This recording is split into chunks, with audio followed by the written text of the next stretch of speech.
सदयं हृदयं यस्य भाषितं सत्यभूषितं कायः परहितो यस्य कलिस्तस्य करोति किम्।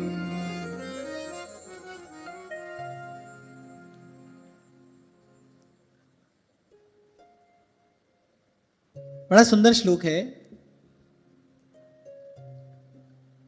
कह रहे सदयम हृदयम यस्य, जिसके हृदय में जीव के लिए दया है,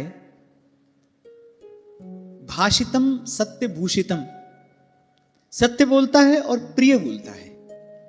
यहां एक महत्वपूर्ण बात कही, भाषितम सत्य भूषितम, दो अर्थ हैं यहां।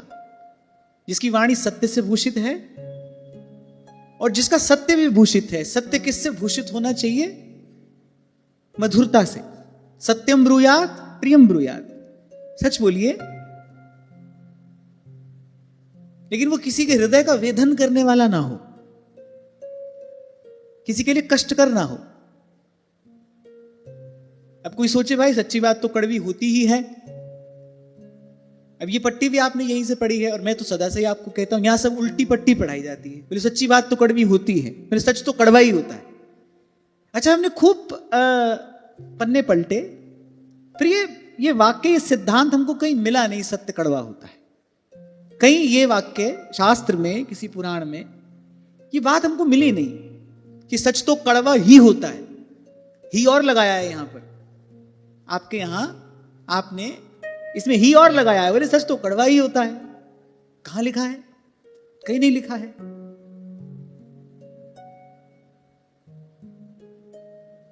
थोड़ा कठोर हो सकता है पर लेकिन बड़ा बड़ा उदार और बड़ा विस्तृत वांग्मय है हमारे पास में।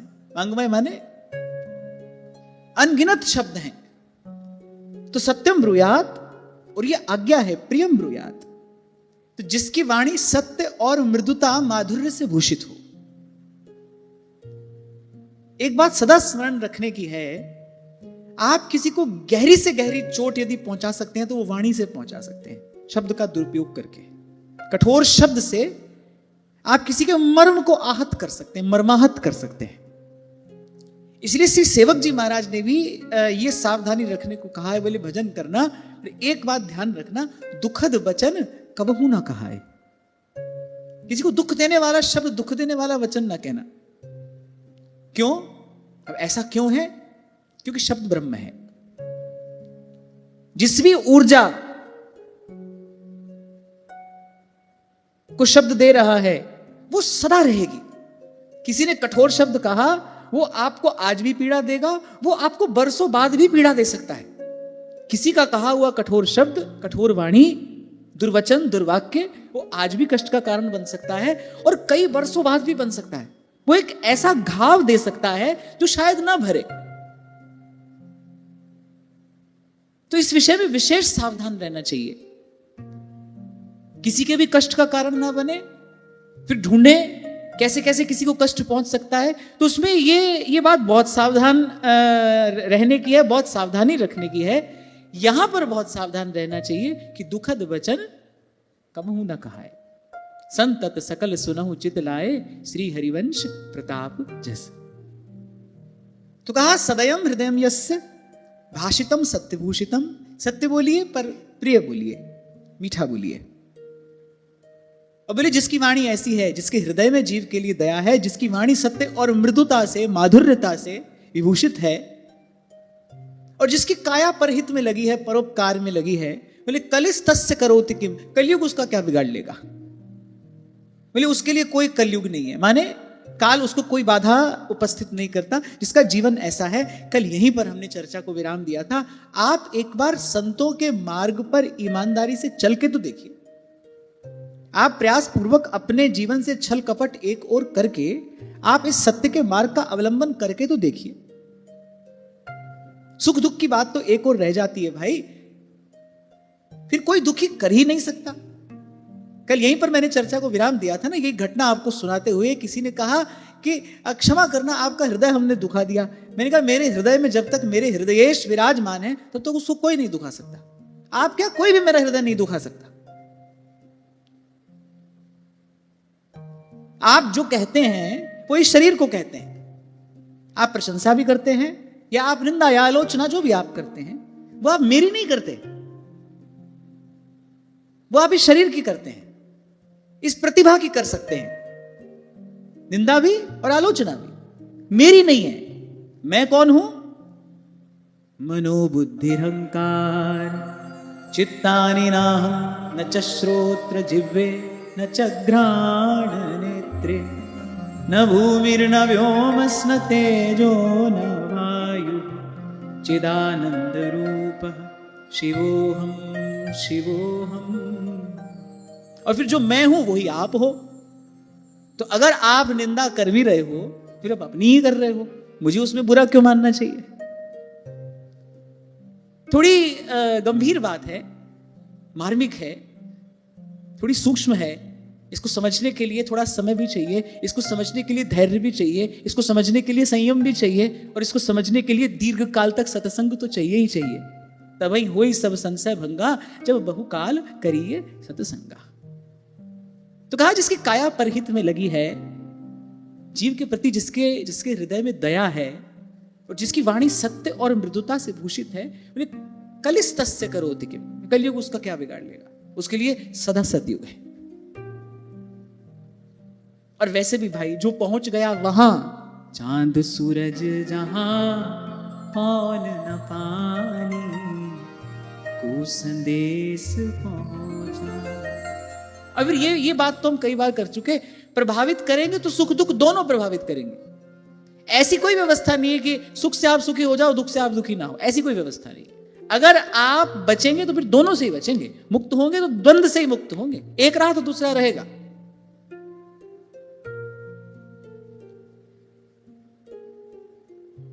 तो भगवान ने देवताओं से कहा, दधीचि के पास जाओ, मघवन्यात भद्रं वो दध्यं ऋषि सप्तमं विद्याव्रत तपः सारं गात्रं याचत माचिरं। विद्याव्रत और तप के कारण उनका शरीर अत्यंत दृढ़ हो गया है। वो अपना शरीर तुमको प्रदान करेंगे, उनकी अस्थियों से वज्र बनाना, उससे वृत्रासुर का संहार होगा। और मैंने आपसे कहा था यहां पर एक बोध की कथा प्रदान कर रही है। एक बड़ा गंभीर रहस्य इस कथा में छिपा है कि जब जब आसुरी संपद बढ़े और जब जब दैवी संपद शिथिल हो, तब अपने जीवन के उत्थान के लिए या तो विद्याव्रत और तप के सार से युक्त जिसका जीवन है, किसी ऐसे की शरण में जाना, अन्यथा स्वयं को विद्याव्रत और तप से युक्त करके स्वयं के जीवन का उत्थान करना। बात दोनों एक ही है। किसी ऐसे की शरण में जाओगे, वो भी आपको यही युक्ति तो प्रदान करेगा। अभी 2 दिन पहले हम यही बात तो करे थे, गुरु ही तो कर देता है। पारस में और संत में बड़ो अंतरो जान, वो लोहा कंचन करे ये कर दे आप समान। सार की बात यह है कि जब जीवन में तमस बढ़े, जब जीवन में प्रमाद बढ़े, जब जीवन में कलह क्लेश बढ़े, जब ये जीवनी शक्ति अधोगमन करने लगे, जब वृत्तियां निम्न स्तर की होती चली जाएं, तब यदि जीवन का उत्थान कोई चाहे, अपने आप को ऊपर उठाना चाहे, गिर रहे हैं आप और देख भी रहे हैं कि मैं गिर रहा हूं और अपने आप को उठाना चाहते हैं, तो फिर उसके लिए क्या है? उसके लिए विद्या है, व्रत है और तप है। ये रहस्य की बात है जो यहां परोक्ष रूप से कही गई है। अगर जीवन का उत्थान करना हो तो फिर विद्या, व्रत और तप ये जीवन का उत्थान कराने वाले हैं। और कल 2 बिंदुओं पर हमने चर्चा की थी। विद्या अर्थात भगवान नाम, विद्या हरिवंश मंत्र चतुर अक्षर जपत सिद्धि भव उद्धरणम। एक और बात मैंने कही थी, अपने जीवन में बहुत अधिक विकल्प मत रखिए, बहुत रास्ते खुले मत रखिए। कहीं किसी लक्ष्य की ओर आप जा रहे हो, एक ही मार्ग जाता हो, तो आप चैन से बढ़िया अपनी गाड़ी में गाना बजाते बजाते जाते हैं। आपको मालूम है दूसरा रास्ता ही नहीं है। 4 रास्ते जाते हो तो गाड़ी रोकेंगे, पूछेंगे किसी से पूछ ही लेना चाहिए। गूगल पर तो हमको पूरा भरोसा नहीं है, वो तो जाने कहां ले जाकर छोड़ दे। क्यों?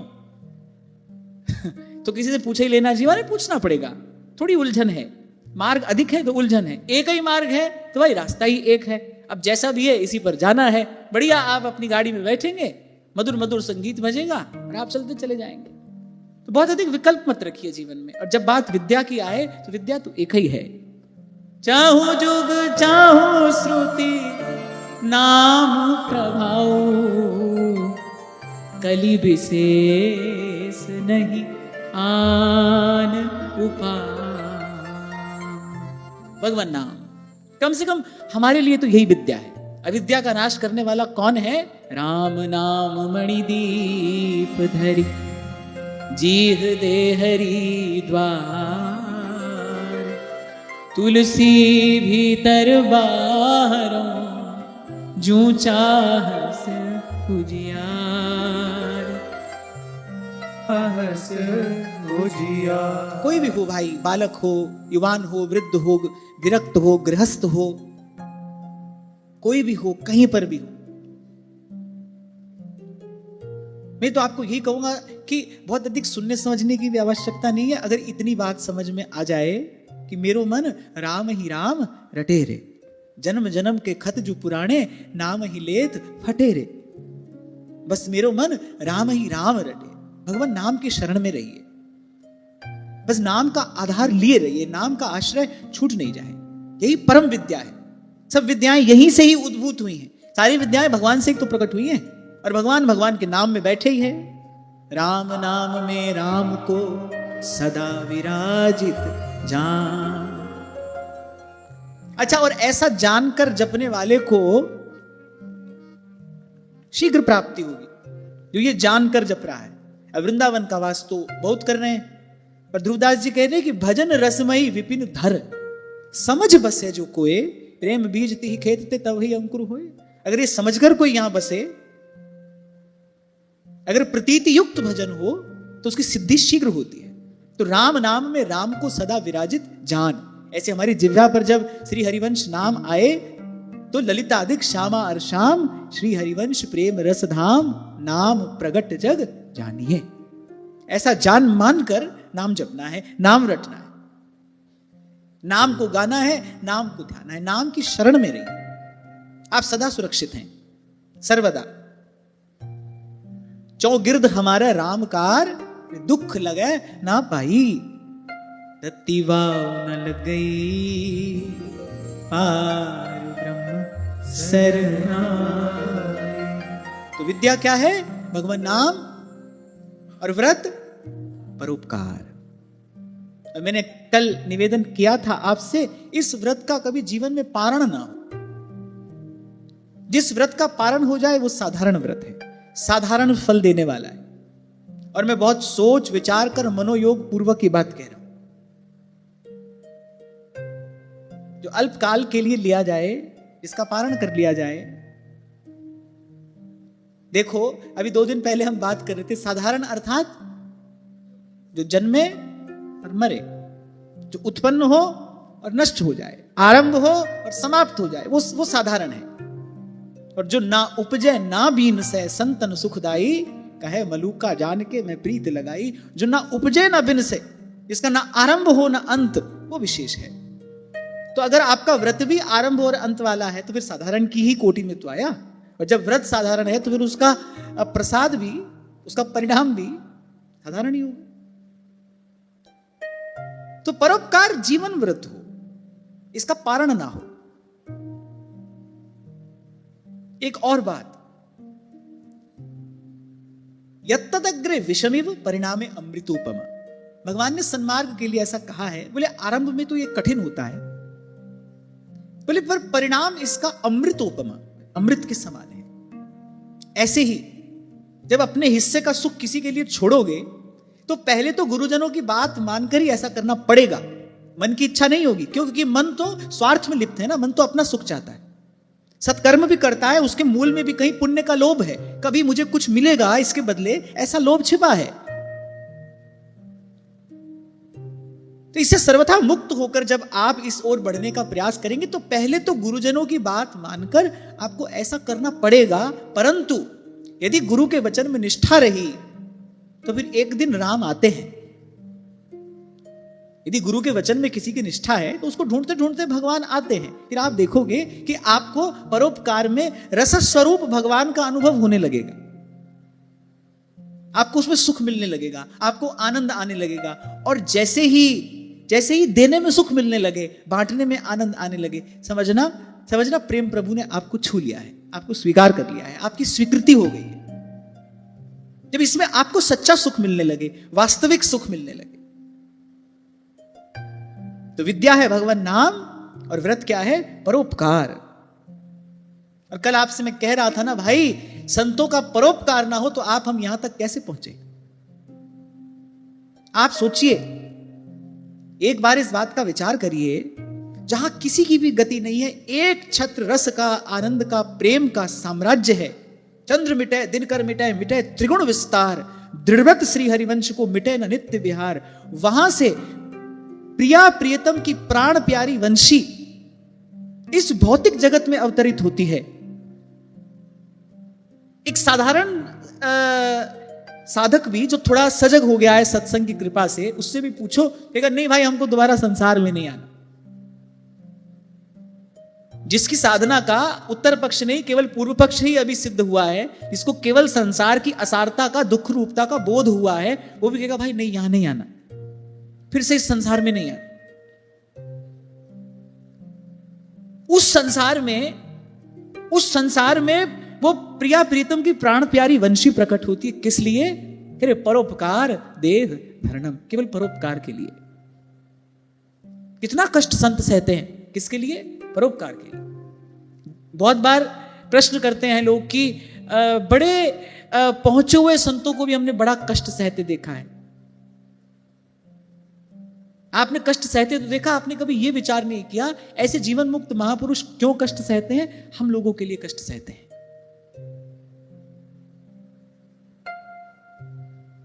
अपने प्रभु को छोड़कर, भगवान का नित्य धाम, भगवान की नित्य सेवा छोड़कर इस संसार में आते हैं, द्वार द्वार तक जाते हैं, गली गली में डोलते हैं। तभी कहा मुद मंगलमय संत समाजू, जो जग जंगम तीर्थ राजू। किसके लिए? कि भाई किसी प्रकार से ये भूला भटका जीव ये दुख पा रहा है, ये कष्ट पा रहा है, और इसके दुख कष्ट क्लेश का अंत तब तक नहीं होगा जब तक ये प्रपंच छोड़कर भगवान के भजन में नहीं लगेगा। और ये काम भगवान तो करते नहीं, कर सकते नहीं, हम तो खुले में ही कह रहे हैं। अब ये वो जाने कि कर नहीं सकते या नहीं करते, अब को जाने। और हमने तो अपनी आंख से ये कार्य संत को ही करते देखा है, और भगवान ने भी स्वीकृति दी है। सातम सम मोहि मैं जग देखा, मोते अधिक संत करि लेखा। मोते अधिक संत करि लेखा। तो जीवन में कोई थोड़ा भजन साधन का सुख मिल रहा हो ना, तो अपनी कमाई नहीं है भाई, उसके मूल में क्या है? उसके मूल में किसी संत का परोपकार है, हम पर उपकार है। इसीलिए संतों की वाणी है, उसके गुण उपकार का पा सकूं नहीं पार, रोम रोम कृतज्ञ है करे सुधन्य पुकार। किसी का उपकार है। अब हम क्या करें? आपको कुछ दिन पहले एक प्रसंग मैंने सुनाया था कि पेड़ की छाया में बैठा तो मुझे लगा भाई देखो ये पेड़ इस समय कितना सुख दे रहा है, ये मेरे सुख का कारण बन रहा है। अरे कभी तो किसी ने इसको लगाया होगा ना, फिर किसी ने इसको पानी दिया होगा, किसी ने इसकी संभाल भी की होगी। नहीं तो कोई बंचर चढ़ जाता, इसको नष्ट कर देता। किसी ने जल दिया होगा, किसी ने संभाल की होगी, तब आज ये मुझे छाया दे रहा है। तो फिर कर्तव्य बनता है, किसी ने हमारे लिए सुख का विधान किया है, फिर हम भी किसी के लिए सुख विधान में कारण बने, निमित्त बने। और निमित्त ही तो हम बन सकते हैं, करने वाला तो कोई है ही। अच्छा देखो, करने वाला सदा उपस्थित है। हमको करना हो तब तो हम चिंता करें कि कार्य कैसे होगा। हम करने वाले हों तब तो हम चिंता करें। अरे करने वाले तो प्रभु हैं ही, और हर युग हर काल में वही थे, वही हैं और वही रहेंगे। एक ही कर्ता, एक ही है। हमको तो केवल निमित्त बनना है।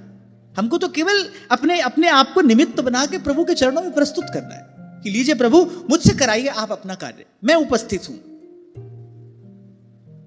मैं चरणों में उपस्थित हूं। ये मेरा जीवन किसी के काम आ जाए, ये जीवन परोपकार में लगे। सार की बात क्या है, अंतिम बात क्या है? ये जीवन परोपकार में लगे।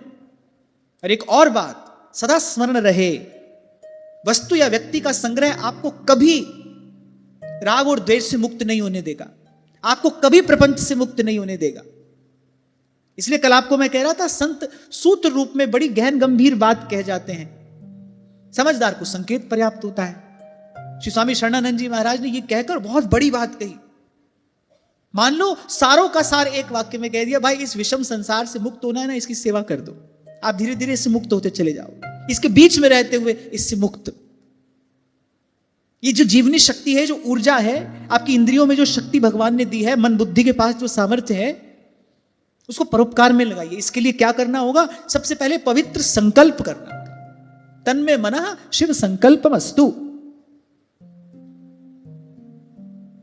श्री गुरु गोविंद सिंह जी महाराज की वाणी है, दे शिवा वर मोहे इहे, शुभ कर्मन ते कबहू न टरू। कभी थके नहीं हम सेवा करते करते। इसीलिए कभी कहा था आपसे मैंने, सेवा कराएं किसी से, ये तो भाव ही कभी मन में ना आने देना। ये तो बड़ा दूषित विचार है कि मेरी कोई सेवा करे, मैं किसी से सेवा कराऊं। शौक होता है लोगों को सेवा कराने का, हुक्म चलाने का, वो इसी को जीवन की उपलब्धि समझते हैं। बढ़िया ऊंचे आसन पर बैठकर 10 लोगों पर हुक्म चलाएं, बड़े आदमी बन गए हम, वो इसको बड़ा आदमी बनना कहते हैं। पता नहीं ये पतन है, ये पता नहीं है कि यही पतन है।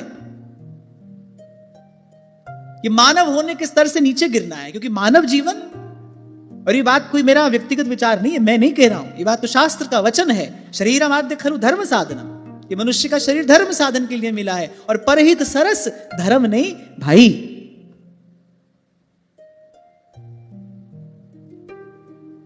धन कमाता है व्यक्ति किस लिए? भाई नौकर चाकर होंगे, बैठा बैठा हुक्म चलाऊंगा। आप बताओ, साधारण मन बुद्धि में यह विचार रहता है कि नहीं रहता? इसी को व्यक्ति उपलब्धि मानता है कि नहीं मानता? इसी को बड़ा आदमी होना कहता है कि नहीं कहता है? पर इस देश में सावधान, सेवा में ये देह गले तो गालिए। अपने को सेवा करनी है भाई, और कब तक करनी है? जब तक जीवन है तब तक करनी है। और मैंने ऐसे महापुरुषों का भगवत कृपा से दर्शन किया। आपको उस दिन मैंने वो पावन प्रसंग निवेदन किया था, श्री राम शरणम के परम पूज्य भगत श्री हंसराज जी महाराज, जब उनके गुरुदेव ने उनको आशीर्वाद दिया कि प्रभु को तुमसे बहुत कार्य कराना है, तुम दीर्घायु होगे। और उनके जीवन में मैंने ये अक्षरशः उतरते हुए देखा। जीवन की अंतिम श्वास तक वो अपने गुरु की सेवा में लगे रहे। उस पावन पवित्र धर्म के प्रसार का कार्य, ये उनका जीवन व्रत था। और नहीं मिलेंगे तो किसी से भी नहीं मिलेंगे, और मिलेंगे तो सबसे मिलेंगे। केवल कहने भर के लिए मैं नहीं कह रहा हूं, हजारों लोगों को लगी कतार में देखा है मैंने। मुझे द्वार पर सेवा में रहने का अवसर मिलता था। भले एक व्यक्ति केवल उनके सन्मुख उनको प्रणाम करता हुआ निकल रहा है, लेकिन उसको संतोष है कि मैंने निकट से प्रणाम निवेदन कर दिया, उन्होंने मेरा प्रणाम स्वीकार कर लिया। घंटों बैठे रहते थे एक आसन पर, किस लिए? कि ये सब लोग बस एक बार मेरे सन्मुख से होकर निकल जाए। तो मिलेंगे तो सबसे मिलेंगे, सबके लिए सुलभ, सब ही सुलभ, सब दिन सब देसा, और सेवत सादर समन कलेसा। ऐसा अनुभव उनके पास रहने वाले व्यक्ति करते थे, मैंने किया है। और जीवन के अंतिम श्वास तक गुरु ने जो कार्य दिया, बस उसी को शिरोधार्य करके और अपने जीवन के अंतिम श्वास की आहुति उन्होंने उस यज्ञ में डाली। गृहस्थ में रहे, और मैंने देखा दूर दूर से बड़े बड़े तपस्वी, बड़े बड़े सिद्ध, बड़े बड़े मनस्वी उनका दर्शन करने आया करते थे, उनको प्रणाम करने आया करते थे। एक बार की घटना, मैं नाम नहीं लेना चाहूंगा। एक संप्रदाय के बहुत बहुत तपस्वी और बहुत यशस्वी महापुरुष, वो चातुर्मास के लिए कहीं ठहरे हुए थे, और पूज्य भगत जी महाराज का भी उसी नगर में कार्यक्रम था। तो उन संप्रदाय के उन तपस्वी यशस्वी महापुरुष ने बड़ी विनम्रता पूर्वक कहलाकर भेजा कि मैं तो चातुर्मास के नियम में बंधा हूं, मैं इस स्थान की सीमा से बाहर नहीं आ सकता, मैं नियम में बंधा हूं, क्योंकि मैं आचार्य पीठ पर हूं, इसलिए मैं नियम का भंग नहीं कर सकता। पर आपके चरणों में मेरी बड़ी विनम्र प्रार्थना है, अगर आप यहां पर पधारें। क्यों? क्योंकि मेरे हृदय में आपके दर्शन की और थोड़ी देर के सत्संग की बड़ी लालसा है। मैं आचार्य पीठ पर हूं, मैं नियम भंग नहीं कर सकता। मैं बता देता हूं, जैन संप्रदाय के बहुत बड़े संत, बड़े तपस्वी और बड़े यशस्वी, तपोमय जीवन व्यतीत करने वाली विभूति, वो चातुर्मास के लिए एक स्थान पर रुके हुए थे। तो उनका ऐसा नियम था कि उनको स्थान से बाहर नहीं जाना था, और पूज्य भगत जी महाराज का वहीं उसी नगर में कार्यक्रम था, तो उन्होंने कहा कि मैं तो नहीं आ सकता, मैं अपने आचार्यों की मर्यादा से बंधा हूं, लेकिन साथ ही साथ आपके थोड़ी देर के सत्संग की मेरे हृदय में बड़ी लालसा है, तो यदि आप कृपा करके आ जाए। और पूज्य भगत जी महाराज पधारे, इतने सुलभ, मैंने अपने जीवन में इतना सादा व्यक्तित्व नहीं देखा। आज मुझे उनका स्मरण हो रहा है, मैंने अपने जीवन में इतना सहज, इतना सादा व्यक्तित्व नहीं देखा। कभी उनके मुख से ये शब्द तो किसी ने सुना ही नहीं होगा, मैंने। बहुत बरस तो मुझे भी पास में रहने का अवसर मिला, मैंने ये शब्द तो कभी किसी ने उनके मुख से सुना ही नहीं होगा। प्रत्येक बात के उत्तर में बस यही कहा करते थे, गुरु महाराज की कृपा है। उन्होंने मुझे स्वीकार किया, उन्होंने मुझे सामर्थ्य दी, उन्होंने मुझे सेवा के योग्य बनाया। ये जो है आपके सामने, गुरु महाराज की कृपा है। और एक बार की बात मैं आपको बताऊं, शायद नवरात्र के दिनों में पंजाब में बहुत बड़ा रामायण यज्ञ होता है, हजारों की संख्या में लोग वहां पर बैठे थे, उनका हृदय अभिभूत हो आया। इतना प्यार लोग उनसे करते थे, मैंने अपनी आंखों से देखा कि बस इनकी एक दृष्टि पड़ जाए हम पर। तो उनका हृदय अभिभूत हो आया और कहने लगे, आप में से बहुत लोग मुझे बहुत प्रेम, बहुत स्नेह, बहुत आदर देते हैं, ये सब तो गुरु महाराज के चरणों में समर्पित है, ये तो सब गुरु महाराज की कृपा है। परंतु आप में से बहुत लोग कहते हैं कि आपकी कृपा से हमारा कार्य सिद्ध हो गया। तो बोले, अगर किसी का कार्य सिद्ध हुआ वो तो मेरे गुरु महाराज की कृपा से हुआ, पर अगर किसी का कार्य नहीं सिद्ध हुआ तो उसमें अवश्य मेरी कोई गलती रही होगी, मेरा कोई दोष रहा होगा, मेरा कोई अभाव रहा होगा। और इस महापुरुष के जीवन व्रत के रूप में मैंने अगर कोई एक बात देखी, तो परोपकार, सदा सर्वदा परोपकार में तत्पर, तैयार, गुरु सेवा में समर्पित जीवन, जीवन के अंतिम श्वास तक इस जीवन व्रत का उन्होंने निर्वाह किया। इसलिए कल मैं आपको कह रहा था, एक बार आप संतों के मार्ग पर पांव रखकर तो देखो, अरे प्रकृति आपके लिए अपना भंडार खोल देगी। आप और मैं अपनी मन बुद्धि से भगवान की शक्ति सामर्थ्य कल्पना नहीं कर सकते। वो जो चाहे तो कतरे को समंदर कर दे, और वो जो चाहे तो बंदे को कलंदर कर दे।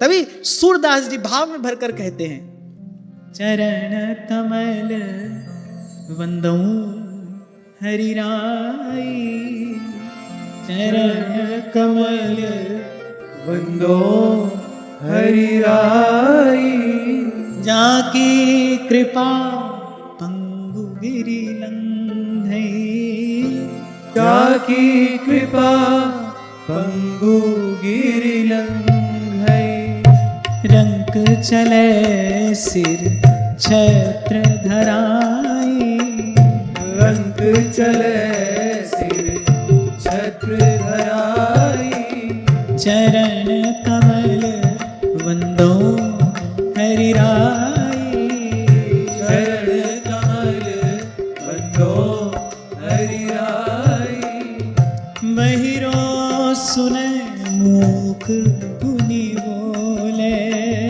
बहिरो सुने मूक पुनि बोले, बहिरो सुने मूक पुनि बोले, बहिरो सुने मूक पुनि बोले, अंधेरे को सब कछु दर्शाही, अंधेरे को सब कछु दर्शाही, चरण कमल वंदो हरि राई, चरण कमल वंदो हरि राई, सूरदास स्वामी करुणामय, सूरदास स्वामी करुणामय, सूरदास स्वामी करुणामय,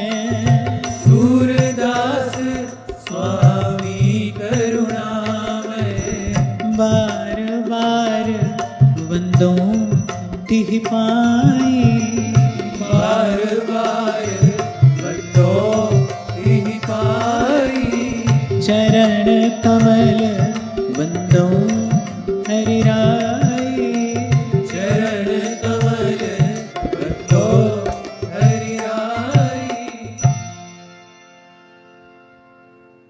तो हमको तो केवल स्वयं को निमित्त बनाकर प्रभु को निवेदन करना है। अच्छा देखो, इतना तो करना पड़ेगा।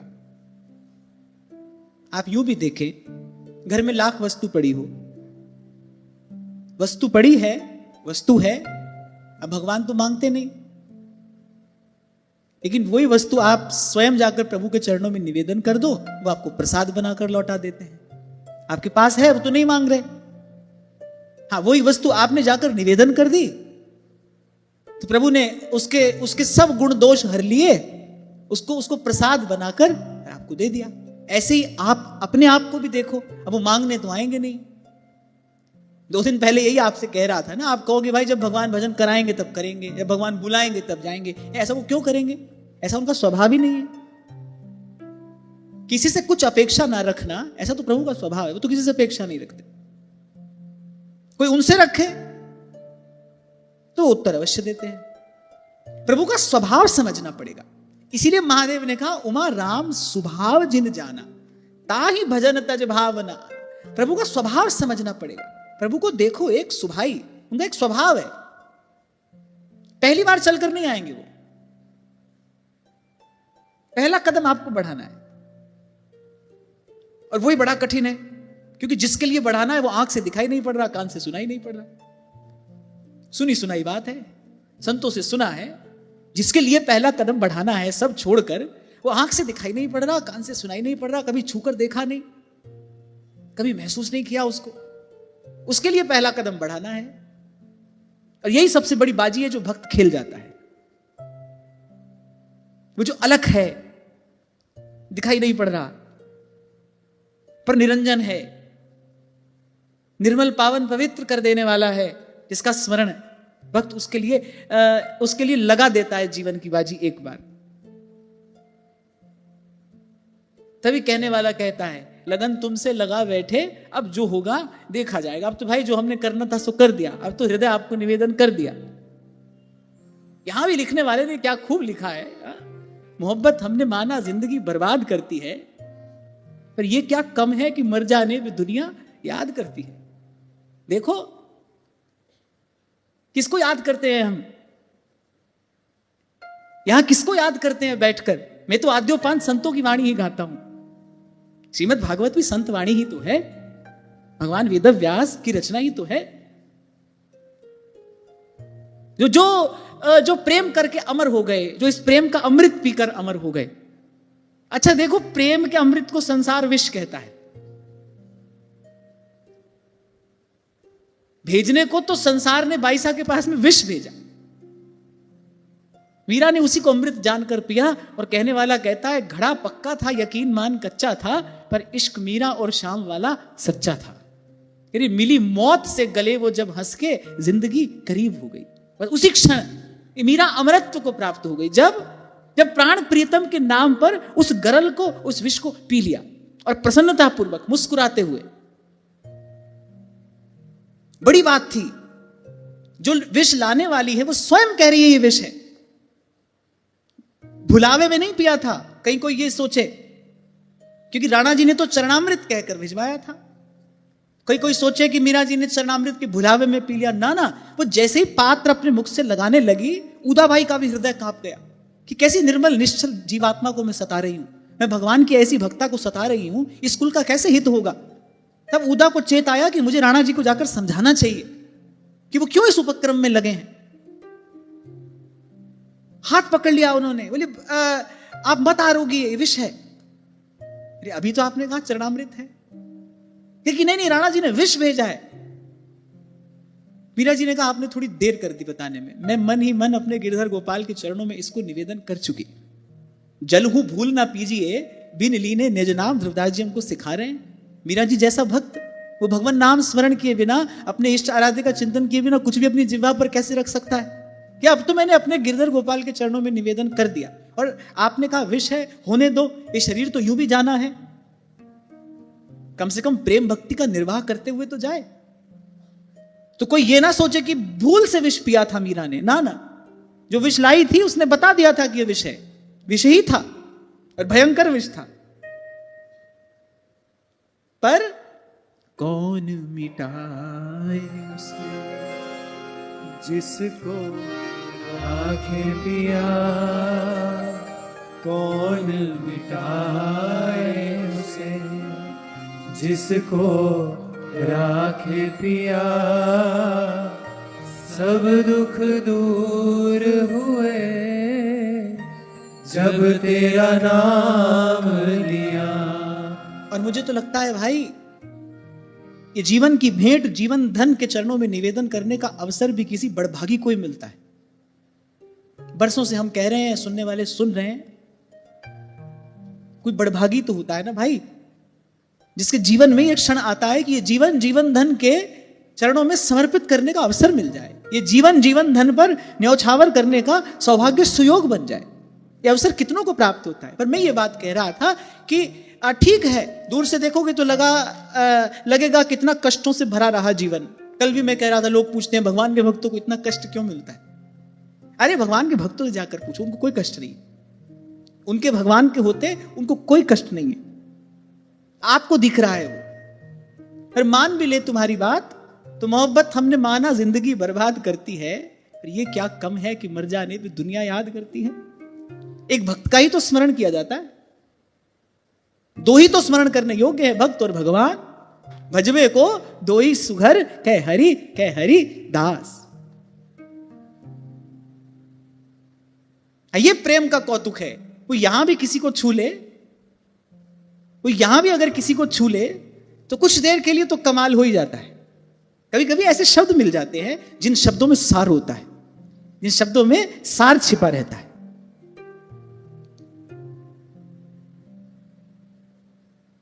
पहले कभी कभी कोई कह देता था, आपने फिल्म का गीत गाया, मैंने कहा फिल्म तुम देखो, तुम्हारी फिल्म तुमको मुबारक, हमको फिल्म नहीं देखनी है।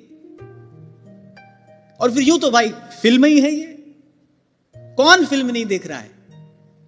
बड़ी भूल में है जिसको लगता है कि हम फिल्म नहीं देख रहे, तो फिल्म ही है ये सब अभिनेता अभिनेत्रियां ही तो हैं, ये उस निर्देशक की फिल्म ही तो है, फिर तो सभी देख रहे हैं। ऐसे तो मैंने कहा भाई हमको नहीं देखनी है।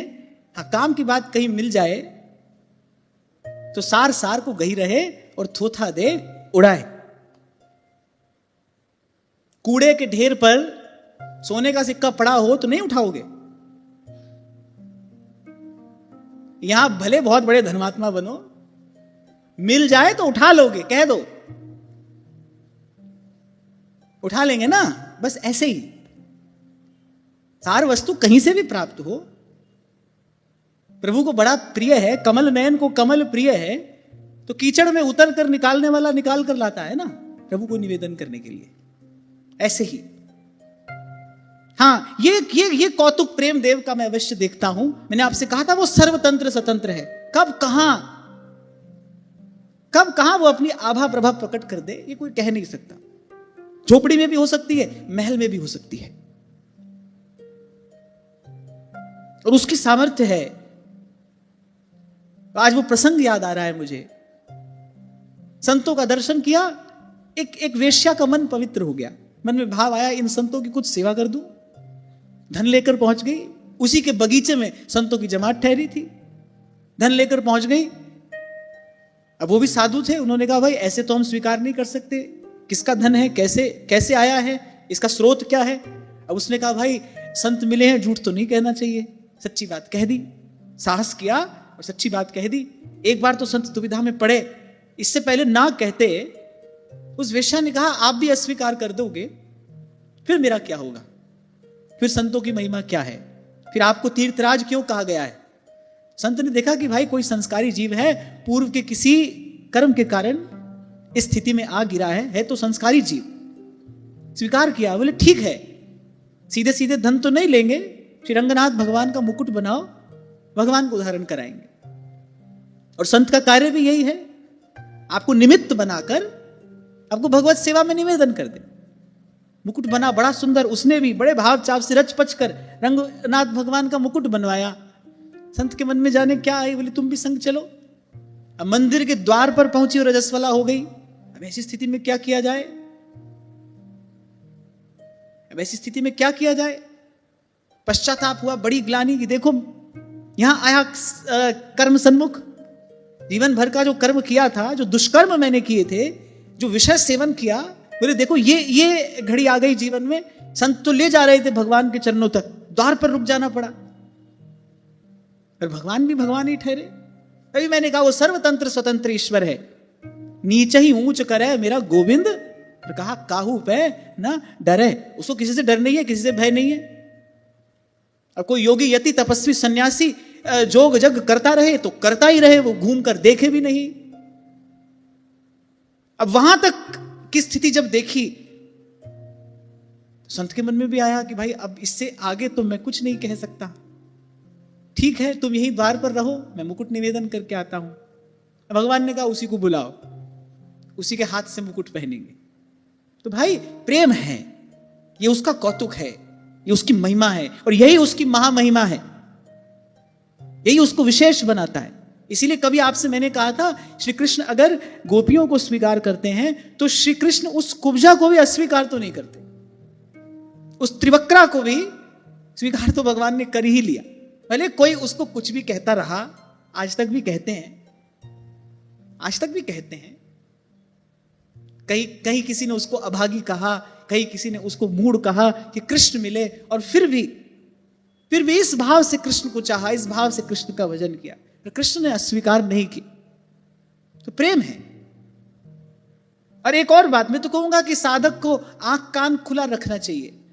शिष्य है तो गुरु सत्ता, गुरु तत्व सर्वत्र समान रूप से व्याप्त है, प्रकट है, कहीं से कुछ भी सीखने को मिल जाएगा, और ऐसा अमूल्य पाठ सीखने को मिल जाएगा जो 10 ग्रंथ आपको नहीं पढ़ा सकेंगे।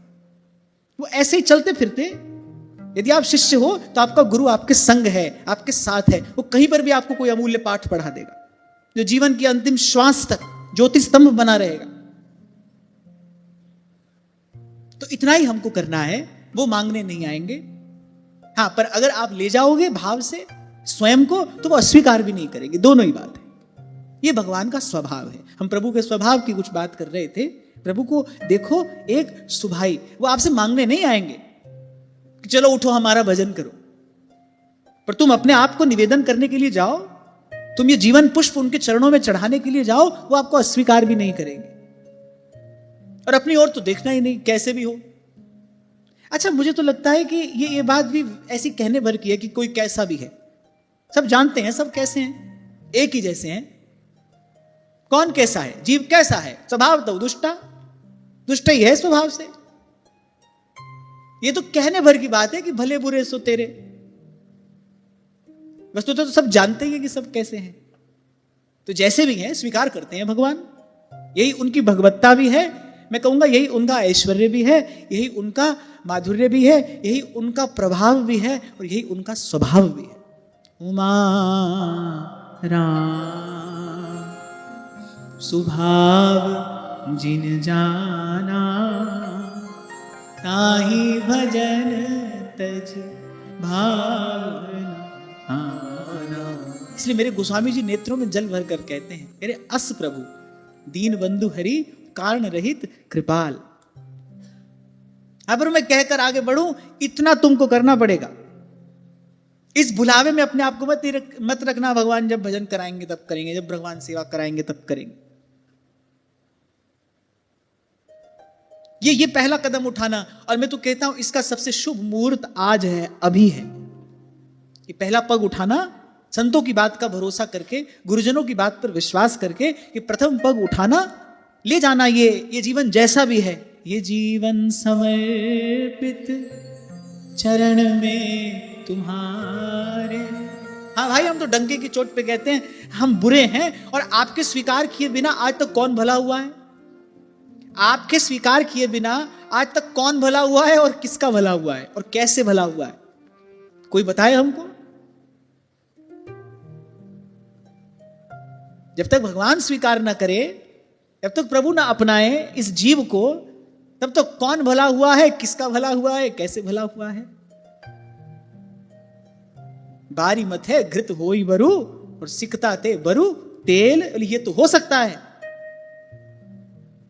पर बिनु हरि भजन न भव तरिए, यह सिद्धांत अपेल। तो संतों गुरुजनों की बात पर विश्वास करके एक बार ये बाजी खेल कर देखो।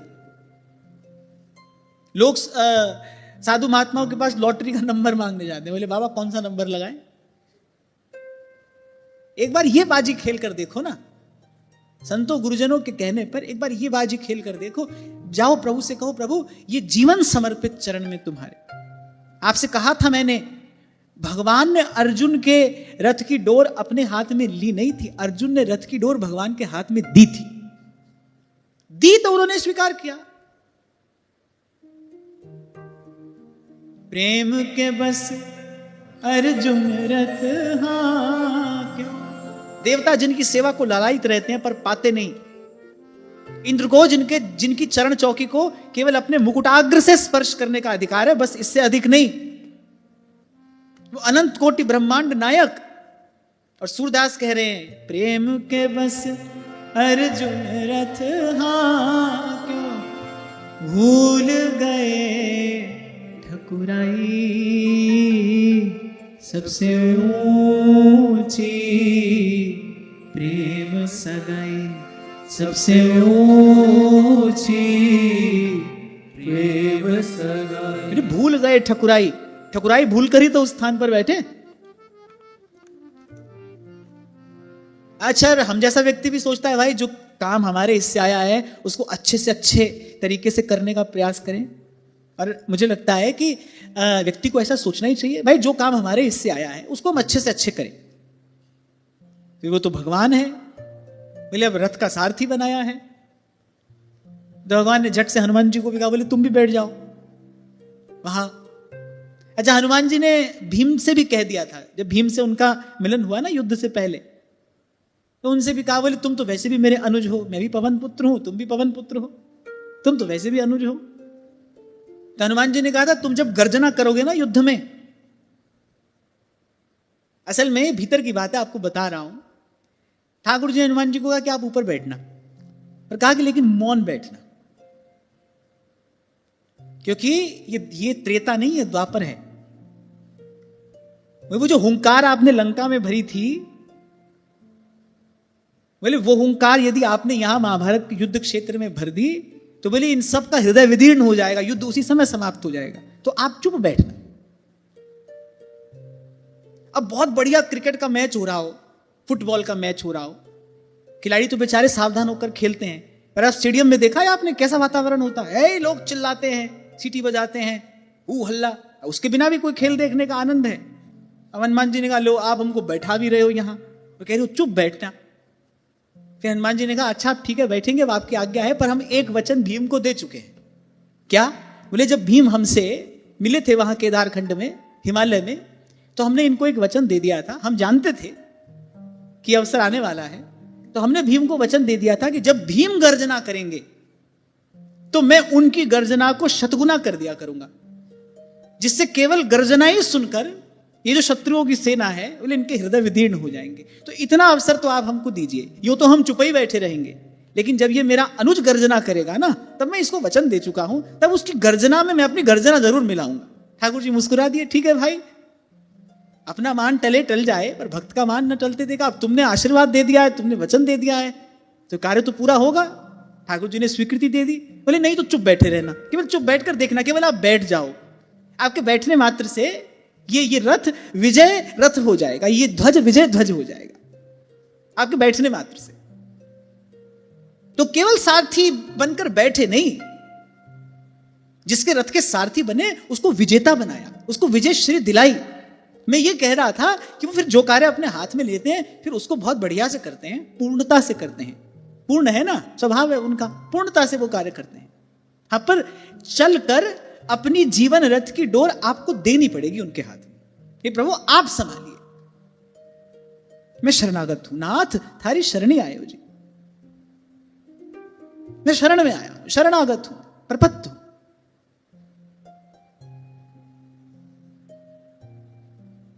तो प्रभु का ऐसा स्वभाव है, तो इतना आपको करना पड़ेगा। और ये कहकर मैं आगे बढ़ूं कि संतों गुरुजनों की बात मानकर एक बार ये बाजी खेल कर देखो, और इसमें विलंब मत करना, क्योंकि ये निर्णय लेने का सर्वोत्तम समय, सर्वोत्तम अवसर आज है, अभी है, यही है।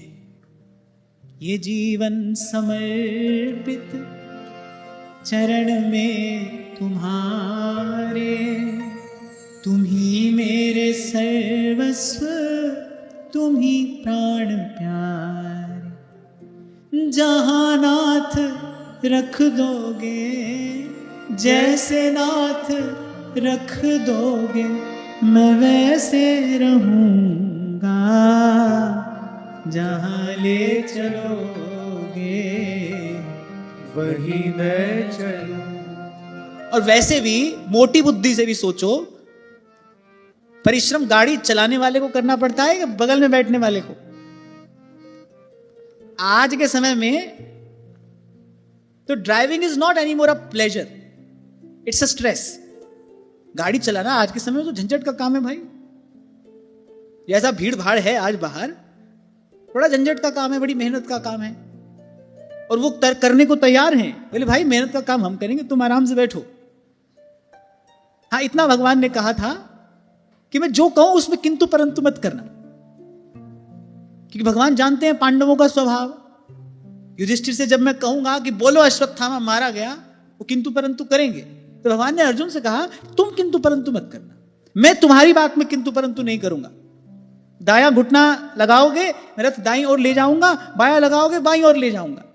सोचकर देखो, कटी के नीचे का जो शरीर है उसको अपवित्र माना जाता है। सेवा करते हुए भी अगर कटी से नीचे के शरीर में हाथ लग जाए तो हस्त प्रक्षालन करके फिर सेवा करना चाहिए। अगर आप श्री ठाकुर जी की श्रीअंग सेवा करते हैं, राग भोग आदि अगर निवेदन कर रहे हैं, अगर हाथ लग जाए ना कटी से नीचे, तो फिर हस्त प्रक्षालन करके फिर पुनः सेवा की जाती है, और वो भी घुटना। भगवान ने कहा तुम, जो कि बहुत कोलाहल होगा युद्ध के क्षेत्र में, तुम दायां घुटना लगाना, मैं रथ दाईं ओर ले लूंगा, बायां लगाना बाईं ओर ले लूंगा। मैं कोई किंतु परंतु नहीं करूंगा, लेकिन जब मैं कहूं तो तुम कोई किंतु परंतु मत करना। भगवान जानते थे कि भीष्म, द्रोण और कर्ण को किस प्रकार मुझे परास्त कराना पड़ेगा। वो होंगे नहीं, जब तक कर्ण के हाथ में विजय धनुष रहेगा तब तक उसको परास्त नहीं किया जा सकता। और भीष्म, उनको तो रथ से उतारने वाला कोई है ही नहीं, और फिर सामने द्रोण है। ये ऐसे बड़े बड़े दावानल हैं, इनको अर्जुन कैसे पार करेगा? तो भगवान ने शर्त लगाई कि अब जब तुमने डोर हाथ में दे दी है, फिर मेरी भी कुछ शर्त होगी, और यही मेरी दक्षिणा होगी। सारथी को भी कुछ वेतन तो दिया जाता है ना, तो भगवान ने कहा यही मेरा वेतन होगा, यही दक्षिणा होगी, और बड़ा बढ़िया रथ चलाता हूं, ये मेरा पारितोषिक भी होगा। अच्छा, और केवल रथ ही नहीं चलाते थे अर्जुन, तो युद्ध समाप्त होने के पश्चात अपने शिविर में चले जाते थे। भगवान घोड़ों की संभाल करते थे, उनको दाना खिलाते थे, उनकी पीठ थपथपाते थे, उनको सहलाते थे। इसलिए मैंने कहा वो जो काम अपने हाथ में लेते हैं उसको पूर्णता से करते हैं, उत्तम रीति से उसका निर्वाह करते हैं। आपको इतना करना है, जाइए उनका चयन करिए, उनका वर्ण करिए, उनको चुनिए। सकल पदार्थ द्वार ठाड़े श्री गिरिधर पक्ष किए, उनको अपने पक्ष में लेकर आइए, तब इस जीवन की विजय। यतो कृष्णस्ततो जयः, तब आप विजयी होंगे। इसलिए मैंने कहा कि उनके अपनाए बिना, उनके पक्ष में आए बिना कौन भला हुआ है, किसका भला हुआ है, कैसे भला हुआ है। अब की टेक हमारी रे, लाज राखो गिरधारी। तो कहा विद्या व्रत तपः सारम। विद्या अर्थात भगवान नाम, व्रत अर्थात परोपकार, और तप अर्थात भगवान के हो गए। अब जब ये जीवन की डोर भगवान के हाथ में दे दी, फिर तरु समसहनशीलता हुए और परम उदार कहे सब को। सेवक जी महाराज ने कह दिया है फिर हमारे लिए तप क्या है। त्रिनादपि सुनीचेन तरोरपि सहिष्णुना अमानिना अमानदेन कीर्तनीय सदा हरिहि। क्योंकि व्यवहार जगत में विषम प्रतिकूल परिस्थितियां आती हैं और आती रहेंगी। उन विषम प्रतिकूल परिस्थितियों को सह लेना क्यों? क्योंकि भाई अब हम भगवान के हैं, अब अपने लिए कोई संकल्प नहीं करना है, अब जो हो रहा है वो भगवान की इच्छा से ही हो रहा है। कितनी नृशंस हत्या अभिमन्यु की हुई युद्ध क्षेत्र में, उसको नृशंस हत्या ही कहना चाहिए। टूट पड़े सब योद्धा उस बालक पर। और दुर्योधन, वो तो ऐसा पाषाण हृदय था, वो कहता था अधिक से अधिक जितनी पीड़ा इसको दे सकते हो दो, इसके प्राण नहीं निकलने चाहिए। वो तो कर्ण रथ से कूदे, और अभिमन्यु को पीड़ा से मुक्त किया। दुर्योधन नहीं चाहता था, वो कहता था सूर्यास्त तक इसको पीड़ा देते रहो। ऐसा पाषाण हृदय था वो, कितनी नृशंस हत्या। पर अर्जुन को ये इस बात का संतोष है कि जो हो रहा है ना वो कृष्ण की इच्छा से हो रहा है। ऐसा पुत्र अपने हाथों से बलि चढ़ा दिया, लेकिन जो हो रहा है वो कृष्ण की इच्छा से हो रहा है। इसलिए मैंने कहा विषम प्रतिकूल परिस्थिति आएगी, और हमारे लिए यही तप है। हमको कोई वन में जाकर तपना नहीं है, धुनी नहीं रमाना है। हमारे लिए यही तप है। जब विषम प्रतिकूल परिस्थिति आए उस समय स्मरण रखना, भाई ये मेरे लिए मेरे प्रभु की इच्छा है, ये मेरे लिए मेरे प्रभु का विधान है, मंगलमय है। स्वामी जी शरणानंद जी महाराज कहा करते थे, बोले शरीर में रोग आए तो समझो ये तो प्राकृतिक तप है, रोग प्राकृतिक तप है। बोले और किसी तपस्या की आवश्यकता नहीं है। औषध खाइए, पथ्य करिए और थोड़ा धीरज धरिए, उस पीड़ा को सहिए। वो आपके शोधन के लिए आई है, आपके मार्जन के लिए आई है। तो हमको यही तपस्या करनी है कि तरु सम सहनशीलता हुए परम उदार कहे सब कोए। यही हमारे लिए तप है। और मान मान अपमान सम, मान को छोड़ते चले जाना है, अपमान को सहते चले जाना है। हमारे लिए यही तप है। मान को छोड़ने से क्या होगा? निरभिमानता आएगी, हम भगवत कृपा के पात्र बनेंगे। क्योंकि ए दरबार दीन को आदर रीति सदा चली आई। तो जहां से आज चर्चा आरंभ हुई, मैं एक बार वहीं आपका ध्यान ले चलूं कि जब जीवन में आसुरी वृत्तियां बढ़ने लगे, जब जीवन में तमस, प्रमाद, आलस्य, कलह, क्लेश, ऐसी विकृतियां बढ़ने लगे और आप जीवन का उत्थान करना चाहते हो, तो ये तीन बातें भगवान ने कही, विद्या, व्रत और तप। विद्या भगवान नाम, व्रत परोपकार और तप सहनशीलता, तितिक्षा। ये जो द्वंद्व है ना संसार के, इनको भगवान का होकर सह जाना। अच्छा, भगवान के हुए बिना तो नहीं सहे जाएंगे, फिर तो व्यक्ति दुख में बिलबिलाएगा भी और सुख में उछलेगा भी।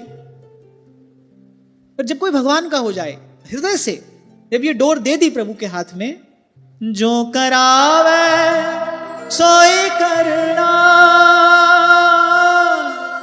जो करावे सोई करना, नानक दास तेरी सरना,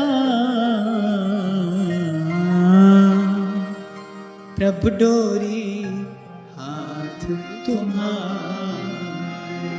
आपको भगवान क्या देंगे? भगवान कह रहे जो इस प्रकार सब प्रकार से मेरे आश्रित हो जाता है, मैं उसको कृतार्थ कर देता हूं। क्या देकर? ददामि बुद्धि योगम तम ये नमाम उपयांति ते। भगवान कहते मैं उसके अंदर को विवेक से प्रकाशित कर देता हूं। कुछ देर पहले जो मैं आपको कह रहा था, आप निंदा स्तुति जो करते हो मेरी नहीं करते, शरीर की करते हो। क्योंकि मैं जो हूं वो तो आप ही हैं, दूसरा तो कोई है नहीं। एक स्थान पर तो आप और मैं एक हैं।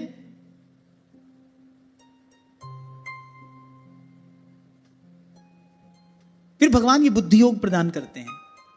ये जो जड़ चेतन की ग्रंथि है, जो गांठ पड़ी है भीतर, ये खुल जाती है।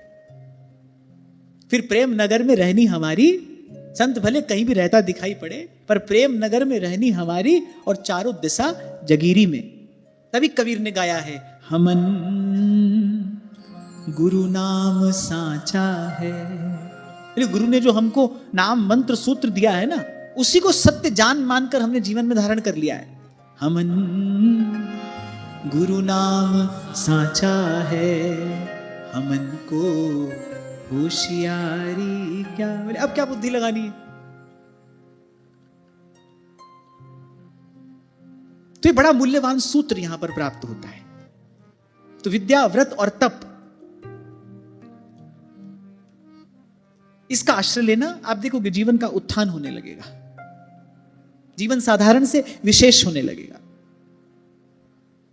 और फिर जो वृत्र है, जो तमस है, अच्छा वो बड़ा प्रबल है। आप देखो उसने देवताओं के सब अस्त्र शस्त्र निगल लिए, कुछ नहीं कर पाए देवता। ऐसे ही जीवन में जब तमोगुण बढ़ता है, बहुत सरल शब्दों में मैं आपको समझाने का प्रयास करूं, जब क्रोध आता है, कुछ समझ में नहीं आता ना, क्या से क्या कर देता है व्यक्ति, एक क्षण में अपना पतन करा देता है। जब क्रोध आता है, ऐसी जब काम का वेग उठता है तब कामातुरा नाम न भयम न लज्जा, तब ना उसको भय है न लज्जा है। तभी गोस्वामी जी कह रहे काम क्रोध मद लोभ सब नाथ नरक के पंथ, एक क्षण में जीव को नरक के द्वार पर ले जाकर खड़ा कर सकते हैं। तो ये जो तमस है ये बड़ा प्रबल है, देवताओं को परास्त कर देने वाला है। उनकी सारी शक्तियां निगल ली इसने, कुछ नहीं कर पा रहे हैं देवता, दीनहीन। फिर ऐसे समय में भगवान ने कहा तुमको सूत्र देते हैं भाई, अब तुम यदि इस विपदा से मुक्त होना चाहते हो तो फिर विद्या व्रत और तप, ये सूत्र है। और हम तो भाई सीधे सीधे ये कार्य नहीं कर पाएंगे, इसलिए हम तो प्रभु से ये प्रार्थना करें कि विद्या व्रत और तप से जिसका जीवन युक्त हो ऐसे किसी समर्थ महापुरुष की चरण शरण हमको मिले, ऐसे समर्थ संत सदगुरु की शरण में हम जाएं। भगवान नाममय जिसका जीवन हो, हरि को भजन साधु की सेवा और सर्वभूत पे दाया, ऐसा जिसका जीवन हो, तितिक्षु हो, भली बुरी सबकी सह लीजे। कबीर कहते हैं कर गुजरान गरीबी में, और कहत कबीर सुनो भाई साधो साहिब मिले तेरे सबूरी में, मन लागो मेरो यार फकीरी में। तो दधीची के पास भगवान ने देवताओं को भेजा, और उनके पास क्यों भेजा ये चर्चा हमने विगत 2 दिनों में की कि दधीची की विशेषता क्या है। विद्या व्रत तपः सारम गात्रम याचत माचिरम। विद्या व्रत और तप ये उनकी विशेषता है। अब ऋषि तो भाई अनेक अनेक रहे होंगे, भगवान ने उन्हीं के पास क्यों भेजा? क्योंकि ये 3 बातें उनके जीवन में अखंड रूप से विराजमान हैं। उनके शरीर को वज्र बना दिया, शरीर को ही वज्र बना दिया, वज्र जैसा सुदृढ़, जिस पर किसी अन्य अस्त्र शस्त्र का प्रभाव ना हो, जिस पर रजोगुण तमोगुण अपना प्रभाव न डाल सके, ऐसा उज्जवल जीवन है उस ऋषि का। और फिर सबसे अमूल्य बात जो यहां भगवान प्रतिष्ठित करना चाह रहे हैं कि परहित सरस धर्म नहीं भाई।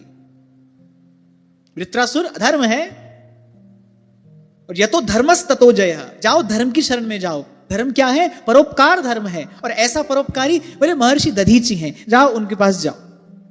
एक बात और कही भगवान ने, बोले अश्विनी कुमारों को आगे करके उनके पीछे चलना, अश्विनी कुमारों को आगे करके, और तब महर्षि दधीची से उनकी अस्थियां मांगना, उनकी हड्डियां मांगना। कल हम ये बात कर रहे थे, किसी से कोई उसका शरीर मांग ले, ये कितना बड़ा दान है, इससे बड़ा दान क्या होगा? अपने शरीर से अधिक प्रिय और क्या होता है? बोले अश्विनी कुमारों को आगे करके।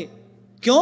बोले क्योंकि अश्विनी कुमार उनके शिष्य हैं, अश्विनी कुमारों ने उनसे ब्रह्म विद्या प्राप्त की है। घटना यह हुई थी कि महर्षि दधीची ब्रह्म विद्या के मर्मज्ञ हैं। अश्विनी कुमारों ने उनको जाकर कहा कि आप हमें उस ब्रह्म विद्या का उपदेश करिए, जिससे होगा क्या, अभी तो हम केवल देवताओं के वैद्य मात्र हैं। बोले उससे हमको देवत्व प्राप्त हो जाएगा, यज्ञ में हमको आहुति मिलने लगेगी। आपके शब्दों में कहें तो हमारा प्रमोशन हो जाएगा, हमको ब्रह्म विद्या का उपदेश कर दीजिए। अब उस समय महर्षि दधीची किसी काम में लगे थे, उन्होंने कहा कि आज तो मैं थोड़ा व्यस्त हूं, आप किसी और समय आइए। इतने में इंद्र पहुंच गए। बोले नहीं नहीं, इनको ऐसे ही रहने दो, इनको ब्रह्म विद्या का उपदेश करने की कोई आवश्यकता नहीं है। अब सोचो क्या पड़ी है तुमको, मांगने वाला मांग रहा है, देने वाला देने को तैयार है, तुम यूं ही बीच में कूद रहे हो। ये सब वृत्तियां कहां से आती हैं? ये सब घोर रजोगुण का परिणाम है। और साथ में यह भी कह दिया कि यदि उनको उपदेश किया तो तुम्हारा सिर काट दूंगा। महर्षि दधीची से इंद्र ने कहा यदि उनको ब्रह्म विद्या का उपदेश किया तो तुम्हारा सिर काट दूंगा। इंद्र ने सोचा ये डर के मारे उपदेश नहीं करेंगे। अब वो थे देवताओं के वैद्य, उन्होंने कहा कि हमारे पास एक उपाय है, आपका सर पहले काटेंगे, पहले अश्व का सिर लगाएंगे, उससे आप हमको ब्रह्म ज्ञान सुना देना, फिर पुनः अश्व का सिर काटकर आपका सिर लगा देंगे। इसीलिए महर्षि दधीची ने अश्विनी कुमारों को जो विद्या दी उसको अश्वशिरा भी कहा जाता है, क्योंकि घोड़े के मुख से वो सुनाई। अब आज के व्यक्ति को तो ये सब कल्पना लगेगी, कोई तो कह देगा एक गप सुना रहे हैं। पर मैंने आपसे प्रथम ये कहा था, आज के मनुष्य की उन्नति ये तो भौतिक उन्नति है, भौतिक साधनों पर निर्भर है।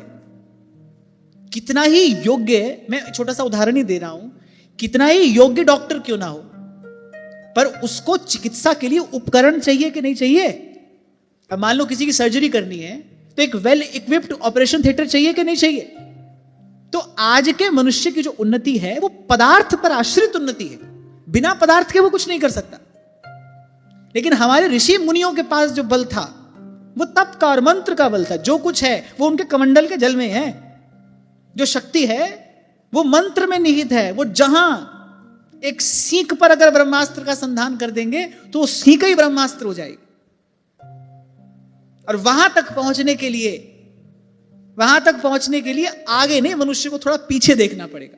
प्रत्येक व्यक्ति को आगे ही जाना है ना। अरे आगे की सोचो, आगे की सोचो। अच्छा, कितनी मूर्खतापूर्ण बात है। आगे की सोचने से क्या होता है? प्राय करके व्यवहार में पिता पुत्र को कहता मिलेगा, भाई भाई को कहता मिलेगा, अरे भाई थोड़ा आगे की सोचो, थोड़ा आगे की सोचो। अच्छा, मैं तो जब अकेला बैठकर ये सब संसार की बात सोचता हूं ना, तो मुझे लगता है कि देखो, या तो हम ही मूर्ख हैं, ये सब समझदार हैं, कोई ना कोई गड़बड़ तो है। बोलिए आगे की सोचो। अरे आगे की सोचने से क्या होता है? भय और चिंता के अतिरिक्त आगे की सोचने से क्या हाथ आता है, कोई बताए? क्योंकि तेरे मन कुछ और है और कर्ता के कुछ और मनुष्य की सामर्थ्य ये है नहीं कि अगले पल क्या होने वाला है ये जान ले। दम भले भरता रहे, पर सामान 100 बरस का पल की खबर नहीं, अगले पल क्या होने वाला है ये जानने तो मनुष्य की सामर्थ्य ही नहीं है। राम की बात राम ही जाने। तो यहां तक पहुंचने के लिए आगे दौड़ने की आवश्यकता नहीं है। शांति से बैठिए और गुरु चरणों में बैठकर ये जो हुआ, ये जो हमारी गौरवमयी परंपरा है, ऋषि परंपरा, एक बार इनकी जीवन शैली, इनकी दिनचर्या, इनका आचार विचार, इनका नियम संयम साधन युक्त जीवन, इनकी तपश्चर्या एक बार थोड़ा खोलकर देखो, इसका विचार करो, आपके जीवन में प्रकाश होने लगेगा। और ये बात मैं केवल ऐसी कहने भर के लिए नहीं कह रहा हूं। शास्त्र मेरे सन्मुख है, भगवान सन्मुख है, मेरे श्रीमद् भागवत सन्मुख विराजमान है। इनकी कृपा से कुछ जो एक कण भर प्रसाद पाया, उस प्रसाद के बल पर आपको कह रहा हूं। आगे मत दौड़ते चले जाइए, आगे की मत सोचो, एक बार देखो पीछे, अपनी परंपरा का चिंतन करो, अपने मूल की ओर देखिए, जड़ को सींचिए, पूरा पेड़ हरा भरा हो जाएगा।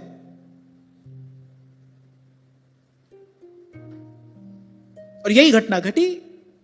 दधीची तैयार हो गए, अश्विनी कुमारों ने उनका मस्तक उतारा, घोड़े का मस्तक लगाया, ब्रह्म विद्या का उपदेश उनसे प्राप्त कर लिया, देवत्व को प्राप्त किया और पुनः दधीची का शिर जो था उनकी धड़ से जोड़ दिया। अब वो देवताओं के वैद्य हैं, सिद्ध वैद्य हैं। नकुल और सहदेव उन्हीं का ही तो अंश थे ना। अंगराज कर्ण ने जब अपने कवच और कुंडल चीर कर दिए तो उनका सारा शरीर क्षत विक्षत हो गया था, क्योंकि कर्ण और कुंडल उनके साथ आए थे। वो शरीर का ही एक अंग थे, एक प्रकार से अपने शरीर का अंग ही कर्ण ने दान किया था। तो माता कुंती के कहने पर नकुल सहदेव ने किंचित सी औषधि से उनको तत्काल स्वस्थ कर दिया। थोड़ी सी औषधि, थोड़ा सा लेप किया और वो स्वस्थ हो गए। मंत्रों में मन बुद्धि से की कल्पना से परे की शक्ति है। इसलिए मैंने कहा कि जो हमारे ऋषि मुनियों की शक्ति थी वो पदार्थ पर आधारित नहीं थी, उनकी उन्नति पदार्थ पर आधारित नहीं थी। आज के मनुष्य के पास वो अपने आप को कितना भी उन्नत विकसित भले कहे, लेकिन अंततः पदार्थ पर ही तो आश्रित है। कितना ही बड़ा सेठ साहूकार अपने लिए खरीद ले वायुयान, पर भाई बैठकर तो वायुयान पर ही जाएगा ना यहां से वहां। और भगवान ना करे बीच में कोई गड़बड़ हो जाए तो ले हो गया अच्युतम केशवम, खूब होता है। हमने कभी ऐसा पुराणों में कोई कथा पढ़ी नहीं कि पुष्पक विमान जैसे विमान में कभी कोई खराबी आ गई हो, कोई टेक्निकल फॉल्ट आ गया हो, ऐसा कभी हमने पढ़ा नहीं। देयर वाज नो फॉल्ट, किसी प्रकार का कोई लूप होल नहीं है।